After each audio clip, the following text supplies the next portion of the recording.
Il n'y a pas si longtemps, dans une galaxie pas trop lointaine, vu qu'en fait c'est la nôtre, vivait un univers assez étendu, pratiquement aussi étendu qu'un touriste en plein mois d'août.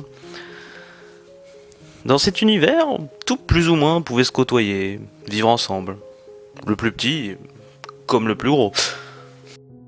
Jusqu'au jour où vient l'Empire. Un empire qui se voulait unique.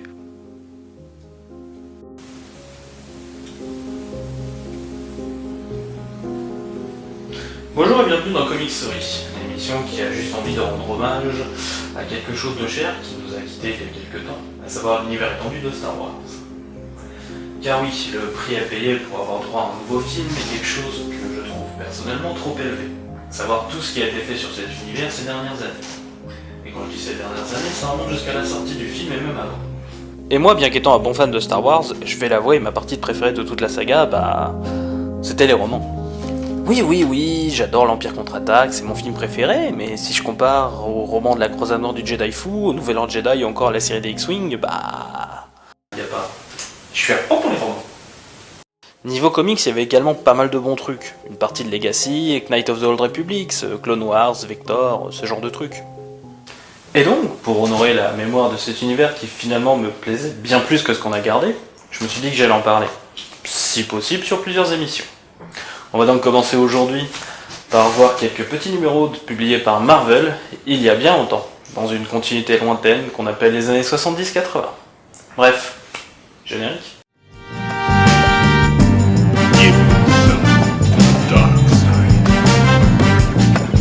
You don't know the power of the dark side. Don't make me destroy you. You should not come back.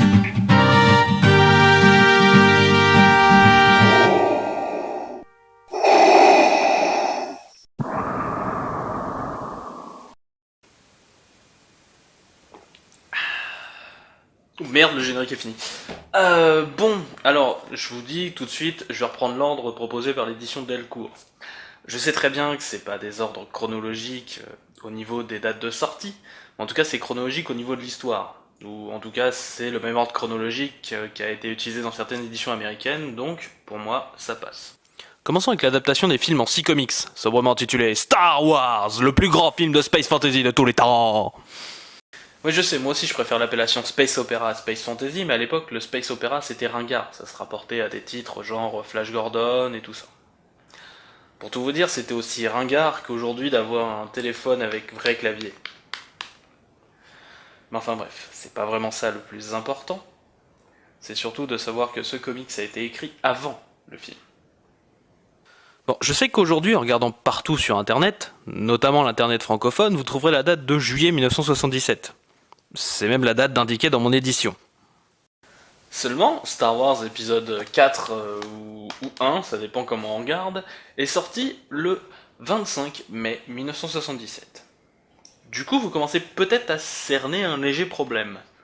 Comment un comics sorti en juillet 1977 peut-il être sorti avant le film sorti en mai de cette même année? À cette question, je répondrai, c'est pas moi qui ai tort. Je vais lancer ma première pièce à conviction. Ceci est Marvel Special Edition featuring Star Wars 1, sorti en août 1977, contenant les rééditions des 3 premiers numéros de l'adaptation, alors que si l'on suit les dates officielles, le numéro 3 il sort qu'en septembre. Du coup il sort en avance? Dans une réédition? Ce n'est pas comme une légère contradiction? Et c'est là que je vais commencer à attaquer. Mais pour ça il va falloir étudier un peu l'histoire du comics, en tant que médium, et donc faire des choses un peu scientifiques. Et surtout ne pas le voir avec l'œil d'aujourd'hui. Et les lunettes c'est pas du tout une bonne idée, je vois que dalle. Alors là... Si aujourd'hui l'on regarde la couverture du numéro 1 de cette adaptation, quel choc! L'on voit bien la date de juillet 1977 apparaître. Et avant que vous ne vous décidiez à m'envoyer des tomates plein la figure, je vous répondrai que ce n'est pas du tout, mais pas du tout, la date de sortie du tome. Je la lance pas du coup? Non, toi c'est bon, ça ira. T'as déjà fait suffisamment de dégâts comme ça la dernière fois? Bon, reprenons et faisons un peu d'histoire. Nous sommes en 1977, Et oui, l'industrie, la grosse industrie du comic book, pas celui des ventes de bandes dessinées pour gamins à la sauvette, est en train de naître. Et le marché, change et évolue. Voici donc un petit bref aperçu de cette période. Les années 70 en comics. Une époque formidable où le marché fluctue. Les anciens distributeurs de comics, tels les épiciers, magasins de jouets, pharmacies et autres supérettes, ne suffisent plus. Il faut dire aussi que les kiosques à journaux, jusqu'ici les plus grands pourvoyeurs, proposent de moins en moins de comics à la vente. Du coup, l'on voit le marché direct qui se met en place, avec l'arrivée de détaillants en gros de comics, et contribuera largement à l'apparition des boutiques de comic book, telles qu'on peut en voir aujourd'hui. Mais le sujet du marché direct et de son histoire sera sans doute un sujet pour une autre histoire. Ok, donc le stagiaire m'a entubé sur la qualité de son travail. Bon tant pis, je vais devoir le faire moi-même. Bref, en gros, en 1977, il y avait encore très peu de boutiques spécialisées. Il y avait donc plusieurs dates. Tout d'abord la date d'envoi, qui signifie la date d'envoi aux épiceries, kiosques à journaux et autres, qui vont généralement le vendre dès leur arrivée. Pour info, la date d'envoi de ce premier numéro date du 8 mars 1977. 8 mars, on est loin de juillet, hein. Ensuite vient la date de vente. C'est la date à laquelle l'éditeur, dans ce cas Marvel Comics, autorisait les mises en vente du dit comics. Ce sont surtout les boutiques de comics qui commencent à émerger qui vont les respecter, mais n'étaient généralement pas respectées par les autres, comme je viens de le dire. Pour la série Star Wars, la différence était normalement de 3 semaines, sauf au début où cela était un poil plus long. Ainsi, la date de publication pour ce numéro est du 12 avril 1977. Vous me demanderez aussi pourquoi attendre autant de temps entre la date d'envoi et la date de publication. Oui, je dois avouer que ça me semble bien chiant de devoir attendre pour vendre un truc. Surtout 3 semaines. Eh bien, c'est fort simple. Vois-tu, la plupart des maisons d'édition de comics se situent toutes à un seul et même endroit, à savoir New York. Et donc forcément, les colis arriveront plus vite dans le nord-est de l'Amérique que, disons, à San Francisco ou à Los Angeles. Le délai de 3 semaines est une date choisie où l'on se dit que oui, à ce moment, tout le monde doit avoir reçu le paquet, et donc tous les lecteurs ont accès aux comics le même jour, peu importe le jour de livraison, histoire de ne faire aucune injustice. Ça me fait mal au cul de te le dire. Mais pour une fois, je trouve que tu fais un truc à peu près intéressant. J'ai pas mal roulé ma bosse sur le net et j'ai trouvé aucune trace de ce que tu viens de me dire. Eh ben, merci. Enfin, c'est assez inhabituel, surtout en demande toi, mais merci. T'y habitues pas non plus, hein. Puis t'as toujours pas expliqué ce qu'il y avait avec la date de juillet 1977, du coup. Oui, c'est vrai. Eh bien, si aujourd'hui la date sur la couverture des comics dessine bel et bien la date de sortie, à l'époque, sur la plupart des comics, elle n'était pas destinée aux collectionneurs, aux archivistes ou aux historiens des comics. Oh non, ces choses n'existaient qu'à peine. Non, c'était un but plus pratique. C'était un message destiné aux revendeurs qui leur dit en gros à quelle date retirer le comics des étals. Pour Star Wars, il s'agit à peu près de 3 mois après la date d'envoi et de 2 mois après l'autorisation de vente. Nous sommes au début du magazine, donc il restera un peu plus longtemps sur les étagères, mais à peine. Vendu en avril, il devra débarrasser le plancher dès juillet. Et voilà, mystère résolu. C'est aussi pour ça qu'on réédite le numéro 1 avec les 2 numéros suivants dès août. C'est que Star Wars, ça fait un démarrage du feu de Dieu. Les gens tombent littéralement amoureux de cet univers. Ce serait dommage de rater des ventes parce que les gens ont raté le numéro 1, n'est-ce pas? Oui, ok, j'avoue.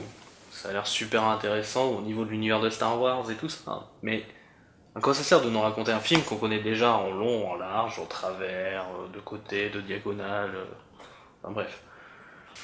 Pour laisser une coupée, mon vieux. Pardon? Il existe des scènes coupées au premier Star Wars.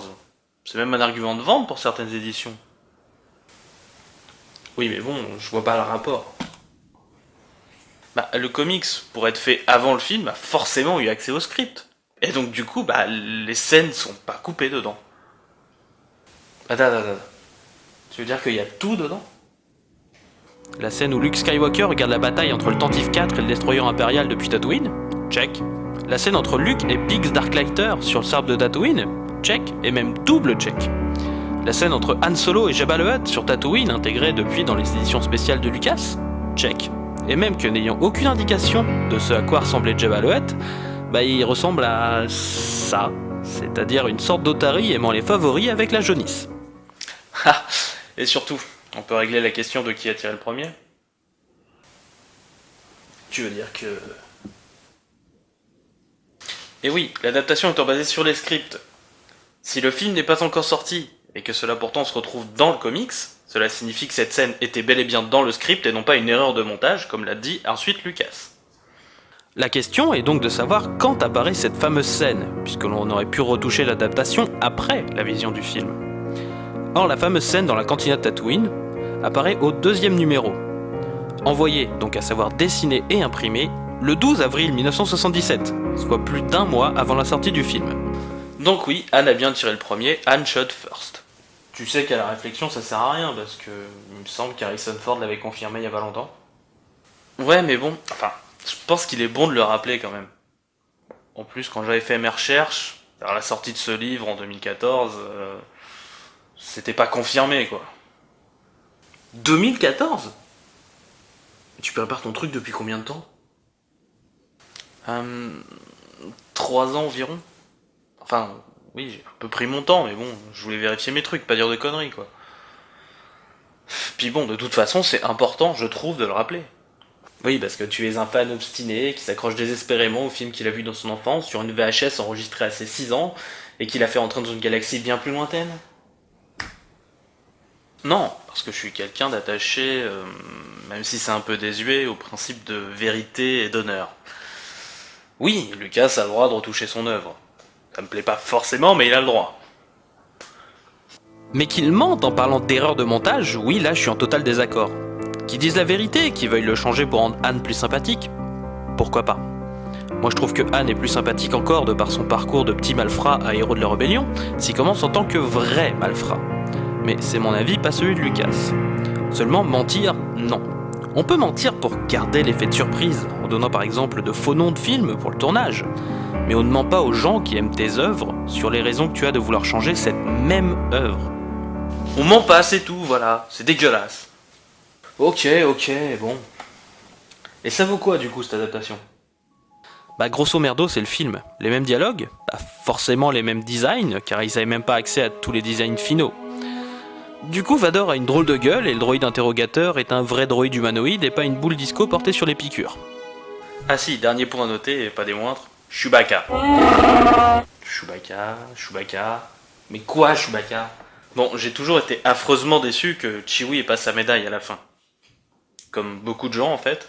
C'est pour ça d'ailleurs qu'on l'a fait publiquement lors des MTV Movie Awards de 1997, ça me semble. Je vous mets le lien dans la description parce que c'est cool à aller voir. Et ce comics, quelque part, règle un peu le problème. Eh bien là non seulement on nous explique que Chewie ne reçoit pas sa médaille car la princesse Leia ne fait pas sa taille. Oui, c'est une excuse, on n'a jamais dit que c'était une bonne excuse. Mais également, quelques temps plus tard, dans le numéro 97 de Star Wars Weekly, l'on verra que Chewie sera médaillé plus tard dans la soirée, à une heure où le protocole n'a plus cours et où il n'est pas inconvenant pour une princesse de monter sur une table pour se faire. Nous sommes le 2 janvier 1980 alors. À la télévision, il a fallu attendre 1997 sans aucune explication. Ici, non seulement on a une explication, qui même faible peut à peu près tenir la route toute seule, mais en plus, 3 ans après, on répare plus amplement l'injustice en le médaillant proprement. Bref, j'aime ce comics rien que pour ça. Ok. Et le reste du bouquin alors ? Pour être franc, je pensais pas être aussi verbeux juste sur l'adaptation, quoi. Donc bon, je propose qu'on commence à voir le reste, peut-être dans une autre vidéo, dans les mois à venir. Ouais, enfin, c'est dommage. Là, le sujet, pour une fois, m'intéresse. Je suis plus film, série, cinéma, tout ça, que des petits comics. Tu pourrais pas me faire un avant-goût, du coup ? On y croise un lapin mutant géant vert chasseur de primes, des espèces de X-Men de la Force, un contrat sur la tête de la princesse Leia et Anne et Chewie qui sauvent des esclaves Wookiees impériaux. Et encore, j'ai parlé que de ce qu'il y avait dans ce tome, qui coûte même pas un centième de tout ce qui existe. Et en plus, j'ai parlé que de la période Marvel, alors que ma période préférée, c'est quand même celle de Dark Horse. Oui, enfin, n'en jette pas trop non plus, ça sert à rien de me noyer. Quant à la prochaine fois, on parlera sans doute de quelque chose qui fera débat. J'en dis pas plus. C'est que j'ai le Faucon Millenium qui me rencontre. Seulement, dans une réédition, mais pas comme... Mais bah oui, j'envisage de faire cette poupée, des bêtisiers à un moment, et ça peut vous spoiler. Pas du tout la réplique en service. C'est toi qui as voulu. C'est pas moi qui ai... C'est pas ma faute. C'est pas ma faute à moi. Et même celle-là, je la mettrai pas dans le bêtisier. Je l'assume pas. Mais j'aime bien faire ça en fait. Je sais pas, j'aime bien détourner des paroles en impro. Donc oui, Adamien tirait le premier et Anne shot first. On exagère, on sera pas d'accord de Non, parce que c'est pas une... Je trouve que c'est pas une question importante de savoir si Anne a tiré le premier ou pas. Pour moi, la question le plus voilà, oui, mais c'est une polémique un peu de fan. Moi, le truc qui me gêne le plus, c'est que Lucas dise non, c'était une erreur de montage, alors que non. C'est pas à ce point-là, moi, que je veux accentuer. Je veux dire que Anne tire le premier ou pas, j'en ai un peu. Voilà, c'est un point de détail, c'est 2 secondes dans un film. Mais tout ce qui a été fait après, c'est autre chose. Et le fait de mentir aux gens, c'est encore autre chose.